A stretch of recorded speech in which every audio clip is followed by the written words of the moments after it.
Well, and this is one in the rugby league world that has dominated headlines. Zac Lomax, the gamble has gone wrong. R360 fell over and it is now going to court tomorrow. The Parramatta Eels are taking the Lomax camp to court.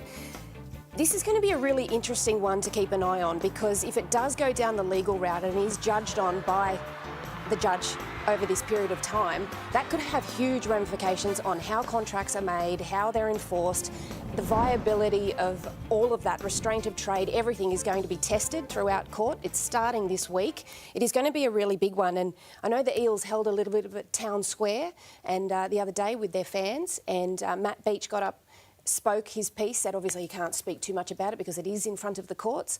However, they believe they are standing on business. They're doing the right thing for their club. That's really important.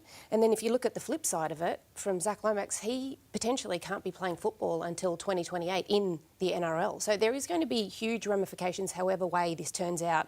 But I feel like the best result would be if there's a settlement that is made before it gets to that stage. But it's something that the Eels are going to have to be really happy with. And I want to get your guys' opinions on this, because this is a big one. The settlement has to be in Parramatta's favour. Parramatta did nothing wrong. They let the player go. He took a gamble, like you said, right off the top, Roo, and it failed on him. So we don't want him sitting on the sidelines. We want him out there. But Parramatta have got to get the rights. Can we get to a stage where he signs with the Storm, Parramatta get a player and some money, whatever they decide to do, but they end up not having to play Zac Lomax in that next 4 years? It happens in the EPL, it happens in other sports where you're actually basically canned from that game, so you can't show your skills against your old team. Maybe something like that, but it's a messy one, and it's one we want to be dealt with really quick. We've got the love of Vegas coming up here, now we've got the courts on Monday. I reckon there's a lot of respect for Parramatta in their stance, basically saying, hey, you carved your own path here. Yeah. You made your bed. It's time to lie in it. Yeah, and it's really interesting. You know, we can see that obviously the toll has taken its toll. The pylon's taken its toll on Lomax, obviously physically and mentally.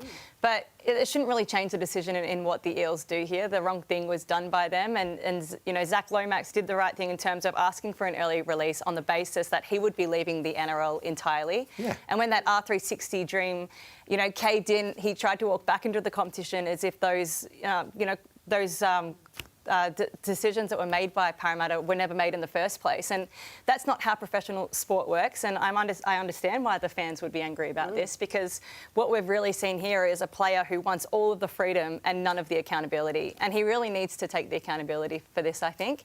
But Rue's right. This will absolutely change the way that the game could be played, and the way that contracts are made, the way that clubs and players have their relationships together. It could completely change the game moving forward. Well, pending a late settlement, back in court tomorrow, and it certainly adds some spice to what we're going to see on Thursday night at Amy Park, because the Storm are playing the Eels. So if you want to get along to that, you absolutely should. You can do so by going to nrl.com/tickets. Tickets up for grabs there. That is going to be quite something, particularly when we consider what happens tomorrow.